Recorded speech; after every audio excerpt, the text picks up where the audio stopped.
Vamos falar da sabatina de Lula. Ontem na Globo, no Jornal Nacional, o candidato à reeleição foi questionado sobre os problemas do endividamento brasileiro e as metas para o PIB.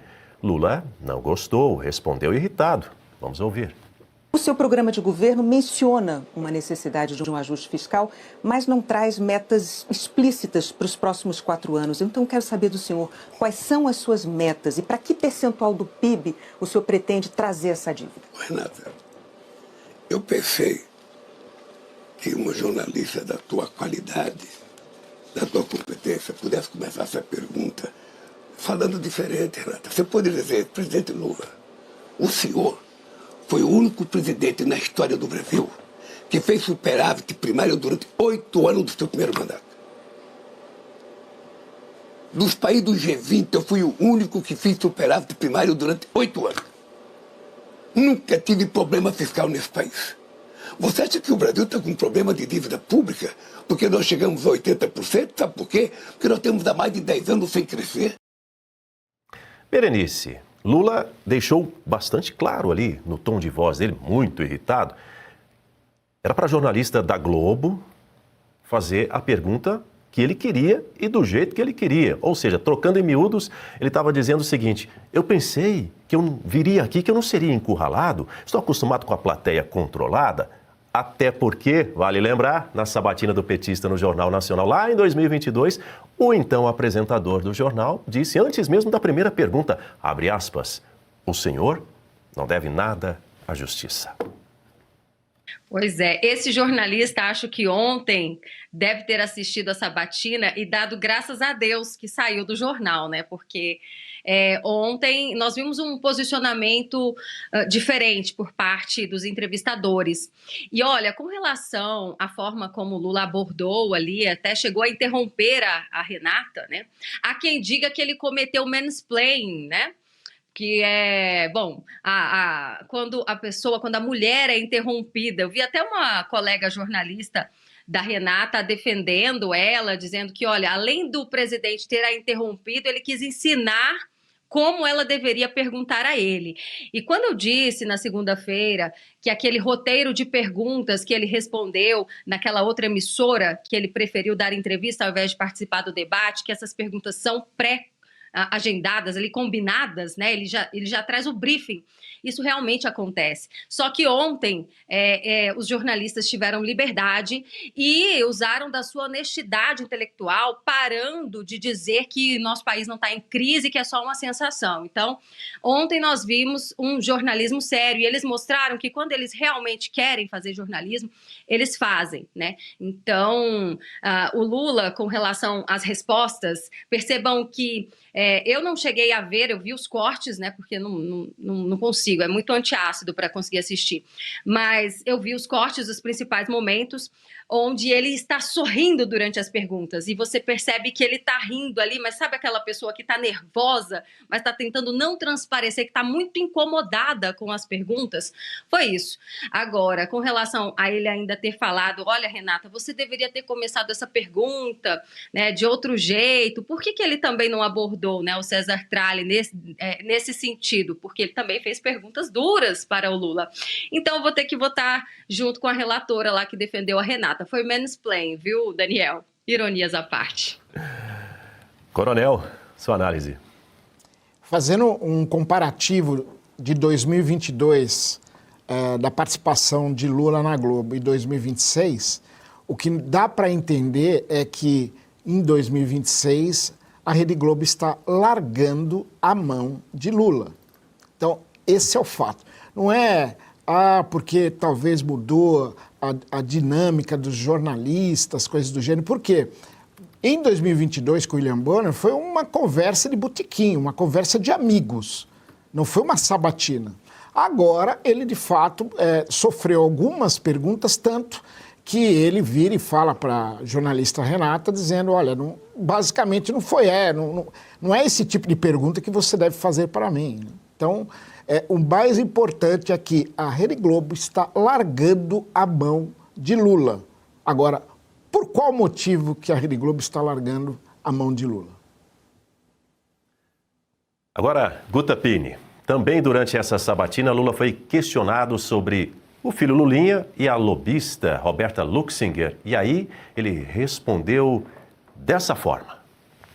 Que essa lobista, Roberta Luxinger, afirma que o senhor teria oferecido um cargo a ela e que o senhor teria dito para ela, escolhe onde você quer ficar. Isso. Eu pergunto ao senhor se isso aconteceu e se o senhor já Não. recebeu essa empresária no Não, palácio. só faltou ela dizer o seguinte, que eu ofereci para ela o Ministério da Defesa, o Comando da Marinha, da Aeronáutica da Marinha. É de uma imbecilidade. Isso aconteceu? Eu não conheço essa moça, nunca vi essa moça na minha vida.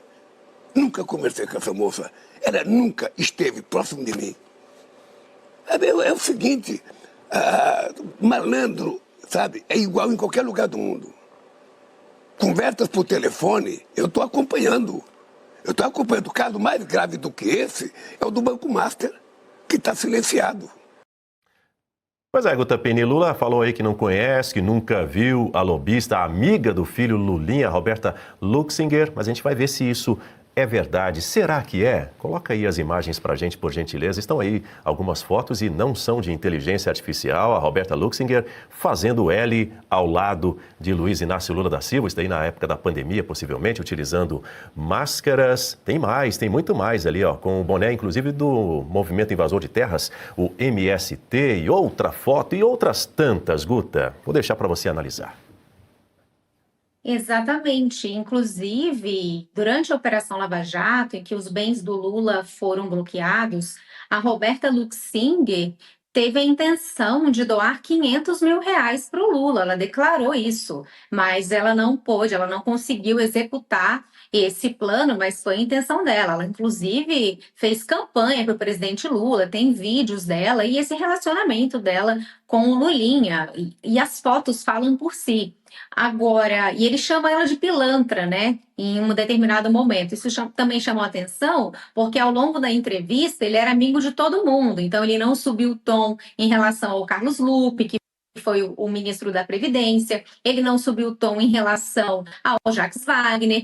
E ninguém foi condenado. Então, ele não vai amigos por conta de Roberta.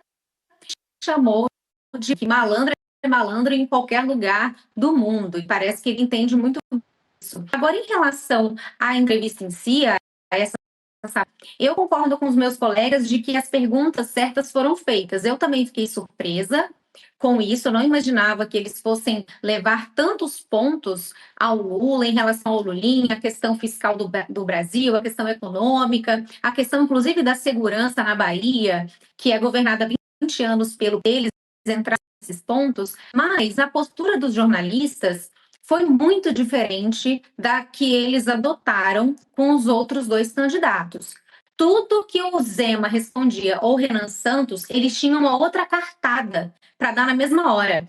Eles interrompiam o tempo inteiro os outros candidatos e trazendo contrapontos imediatamente. Quando eles entendiam ali que o candidato não estava sendo preciso nas suas respostas, ou que tinham pontos que faziam parte daquele contexto, eles colocavam aquilo na mesa. Agora, com o Lula, eles fizeram isso. O que me pareceu foi que eles levantavam a questão e deixaram o Lula se defender. E o Lula teve todo o mundo contar todas as mentiras. Em relação a Roberta Luxinger, na hora que ele disse que nunca tinha visto, a Globo não tinha foto para mostrar, não podia fazer esse contraponto ali ao vivo, mas nós temos aqui, e essas fotos, como é que o senhor se posiciona em relação a isso? Afinal, não é uma personagem aleatória, todo esse escândalo de tráfico de influência.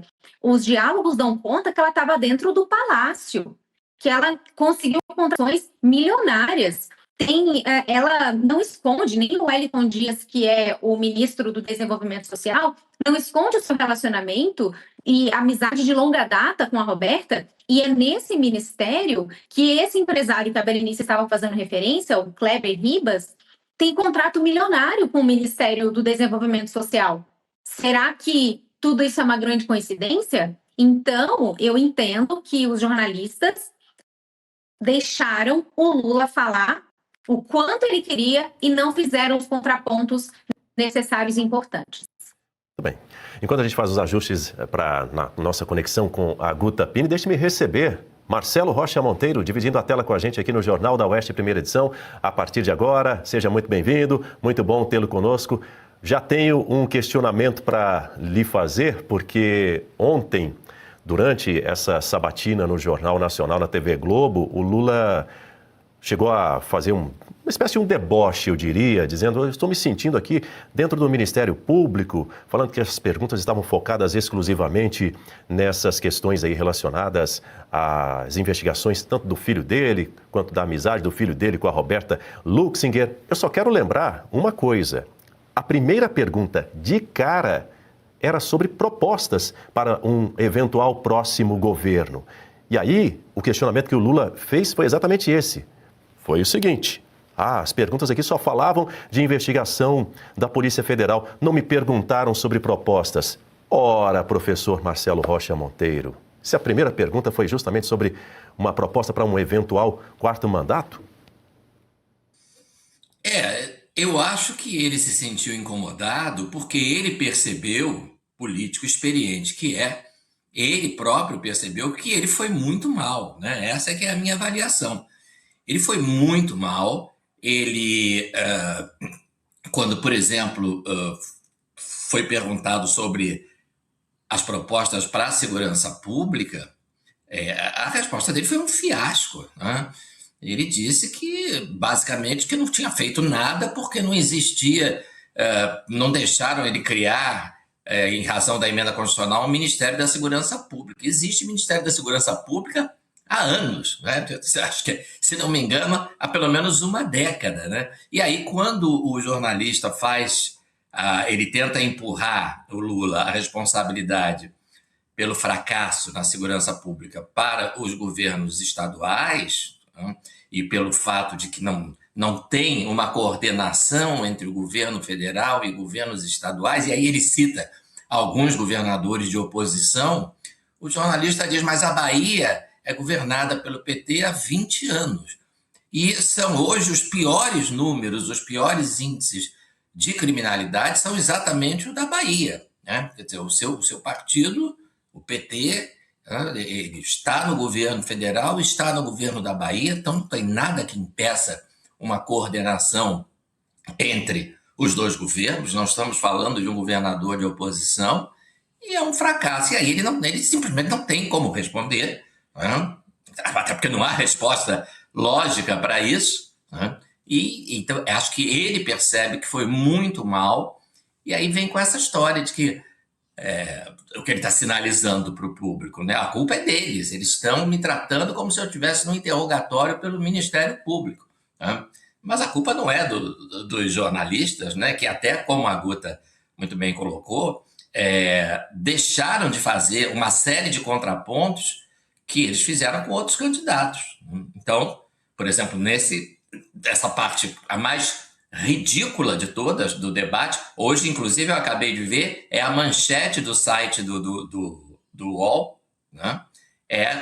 Que ele negou conhecer a nossa dinâmica empresária Roberta Luxinger, e as redes sociais estão recheadas de fotografias dos dois juntos, como a gente acabou de exibir. E, de fato, os jornalistas sabem disso e poderiam ter dito. Mas e as fotos? Como é que o senhor explica as fotos? Então, não é que ele tenha sido tratado como um réu sendo interrogado pelo Ministério Público, não. É porque ele foi muito mal mesmo, né? Ele não tinha explicação, até porque, sinceramente, né, a única explicação possível para essas situações todas de corrupção, ele não vai dar nunca, né? A única explicação real não, isso está acontecendo porque no meu terceiro mandato, eu estou chefiando um governo corrupto. Assim como no segundo mandato eu chefiei um governo corrupto e no primeiro mandato eu chefiei um governo corrupto. Porque essa é a marca dos governos do PT, né? É a corrupção, é a roubalheira, é o mensalão, depois o petrolão, agora o escândalo do INSS, com a participação do filho do presidente. E olha que não falaram do irmão, hein?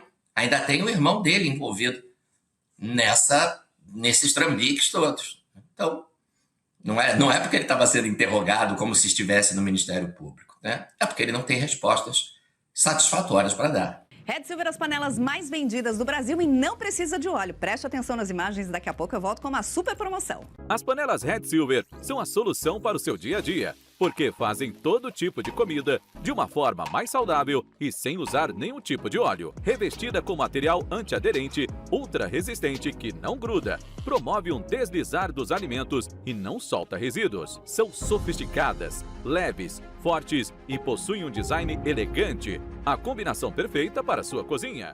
Red Silver é zero gordura, zero óleo, muita tecnologia e vai em todos os tipos de fogões. E o menor preço do Brasil. Atenção, porque o kit completo, kit família, você vai levar por 12 parcelinhas de R$ 72,25. E não para por aí, hein? Você ainda ganha de presente este jogo de facas de aço inox, revestimento Red Silver e corte preciso. Aí nós vamos entregar na sua casa e hoje você não paga o frete. Então aproveite, corra. Você pode pedir através do QR Code que está aparecendo ou ainda mandar uma mensagem para o WhatsApp 11 97661 8704.